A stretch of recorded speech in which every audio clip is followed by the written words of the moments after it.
ایک بادشاہ تھا، وہ پھولوں کی سیج پہ سویا کرتا تھا، خادمہ اس کے لیے پھولوں کی سیج بچھایا کرتی تھی۔ مدت گزر گئی، پھولوں کی سیج پہ سونے کا عادی تھا۔ ایک دن خادمہ نے سوچا، لونڈی نے سوچا، روزانہ بادشاہ اس سیج پہ سوتا ہے، پتہ نہیں کیا لطف ہوگا۔ اس سیج کا لطف اٹھانے کے لیے وہ بھی لیٹ گئی۔ سیج تیار کرنے کے بعد ایک لمحے کے لیے کمر سیدھی کی تو سارے دن کی تھکی ہوئی تھی، آنکھ لگ گئی۔ بادشاہ وقت پر اپنے اس خاص کمرے میں داخل ہوا تو ایک لونڈی کو پھولوں کی سیج پہ سویا ہوا دیکھا تو غیرت سے جل بن کے کباب ہو گیا۔ ایک لونڈی کی یہ اوقات کہ بادشاہ کی سیج پہ سوئے۔ اس نے جلاد کو بلایا، کہا اس کو الٹا لٹکاؤ اور اتنا مارو کہ اس کی جان نکل جائے، تاکہ باقی خدام کو پتا چل جائے کہ بادشاہوں کی سیجیں، ان کے بستر، ان کے گھر کتنے مقدس ہوا کرتے ہیں۔ لونڈی کو الٹا لٹکا دیا گیا اور جلاد ضرب پہ ضرب لگا رہا ہے، کوڑے پہ کوڑا مار رہا ہے۔ وہ چیختی ہے، روتی ہے، بچا لو مجھے، میری جان نکل رہی ہے۔ روتے روتے کیا خیال آیا کہ اس نے ہنسنا شروع کر دیا۔ بادشاہ نے جلاد کو کہا رک جا، اس لونڈی سے پوچھ روئی کیوں ہے، اسے یہ بھی پوچھ ہنستی کیوں ہے۔ جلاد نے کہا لونڈی بتا روتی کیوں ہے۔ اس نے کہا تجھے نہیں پتا جب کوڑا لگتا ہے تو جان نکلنے کو آتی ہے، نزع کا عالم طاری ہو جاتا ہے۔ کہا یہ تو سمجھ ہے، لیکن ہنستی کیوں ہے؟ کہا ہنسی مجھے اس بات سے آئی ہے کہ چند لمحوں کے لیے سوئی ہوں، اتنی تکلیف کاٹ رہی ہوں، سوچا عمر بھر ہو گئی سوتے ہوئے، جس کو اس کا کیا بنے گا، جس کی زندگی بیت گئی اس سیج پہ سوتے ہوئے، اس کا کیا بنے گا۔ صاحبو، یہ دنیا پھولوں کی سیج نہ بنائیں، اس دنیا کو اللہ کی عبادت کے لیے گزاریں، ذکر فکر میں گزاریں، سحری کے وقت اٹھ کے مصلی پہ کھڑا ہو کے رونا سیکھیں، اللہ کے حضور آئیں، رزق کی تلاش میں رازق کو بھول نہ جائیں۔ تم سمجھتے ہو دکان بند کر کے چلے گئے تو شاید میری آج کی سیل کم ہوگی، سیل دینے والا، رزق دینے والا، رزق کے دروازے کھولنے والا وہ رب ہے۔ جاؤ اس کے حضور جاؤ اور جا کے اس سے مانگو۔ آج اس دنیا کے اندر آپ کہیں ملازمت کرتے ہیں، 8 گھنٹے کی ڈیوٹی دینا ہوتی ہے، ان 8 گھنٹوں کے اندر آپ کا مالک آپ کو بلائے، صرف 8 گھنٹوں میں ایک عارضی ملک آپ کے اوپر رکھتا ہے، تو آپ دوڑ کے جاتے ہیں کہ نہیں جاتے؟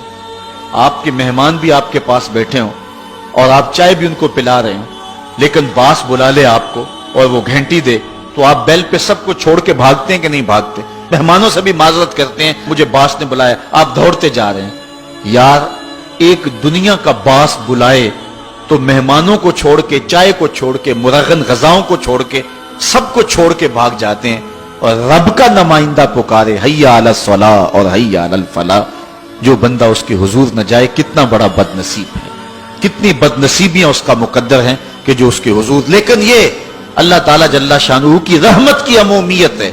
اگر آج 8 گھنٹے کے لیے آپ کہیں ڈیوٹی کرتے ہیں، وہ آپ کو آواز دے اور آپ نہ جائیں تو وہ آپ کی نوکری ختم کر دے گا، آپ کو سخت سرزنش اسی وقت کرے گا یا پھر آپ کو فارغ کر دے گا۔ لیکن اللہ تعالیٰ جل شانہ اس کی نافرمانی پہ نافرمانی کرتے رہیں، کبھی اس نے رزق کے دروازے بند نہیں کیے، بلکہ جو نہیں مانتے ان کو اور زیادہ دے رہا ہے، کیونکہ ان کا حصہ صرف دنیا پہ ہی ہے نا، آخرت میں تو حصہ ہی کوئی نہیں ہے۔ بلکہ فرمایا اگر مسلمانوں کی دل جوئی کا لحاظ نہ ہو تو میں کافروں کے گھروں کی سیڑھیاں بھی سونے اور چاندی کی بنا دوں، چونکہ انہوں نے دنیا کو دیکھا ہے، آخرت ابھی دیکھی نہیں ہے، ورنہ جو ان کے لیے آخرت میں رکھا گیا ہے، دنیا کی کوئی شے ان کے نزدیک حیثیت ہی نہ رکھے۔ بلکہ حدیث میں آتا ہے، صاحب مشکات نے اس کو لکھا کہ دنیا کے اوپر جس کو سب سے زیادہ تکلیفیں پہنچی ہوں گی وہ جنت میں لے جایا جائے گا، اور ایک مرتبہ جنت میں جو ہے وہ داخل کر کے نکال دیا جائے گا، اور کہا جائے گا کہ بتا دنیا کے اوپر تجھے بڑی تکلیفیں پہنچی؟ وہ کہے گا یا اللہ مجھے تو کوئی تکلیف پہنچی ہی نہیں ہے۔ جنت کی صرف آب و ہوا سارے دکھ ختم کر دے گی۔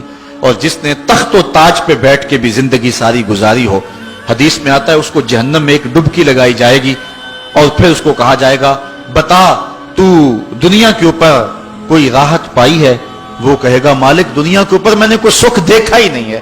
ایک ہوتا جہنم کے اندر دیا جائے گا، دنیا کے سارے سکھ ہی بھول جائے گا کہ میں وہاں بادشاہ ہوا کرتا تھا، میں وہاں حکمران ہوا کرتا تھا، پوری دنیا کو میں نے جو ہے وہ ریوڑ کی طرح ہانکا تھا اور انسانیت کا قتل کیا تھا، میری رونت اور میرا تکبر دنیا کو جکا دیتا تھا۔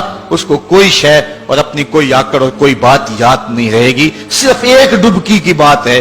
اور جس نے دکھ پہ دکھ کاٹے، غربت، تنہائی، دکھ، اذیت، مصائب، آلام، مشکلات، لیکن ایک بار جنت سے گزار کر کے جنت کی صرف آب و ہوا ہی سنگھائی جائے گی تو اس کو کہا جائے گا بتا دنیا کے اوپر تجھے کوئی دکھ پہنچا؟ وہ کہے گا میرے رب دنیا پہ مجھے کوئی دکھ نہیں پہنچا.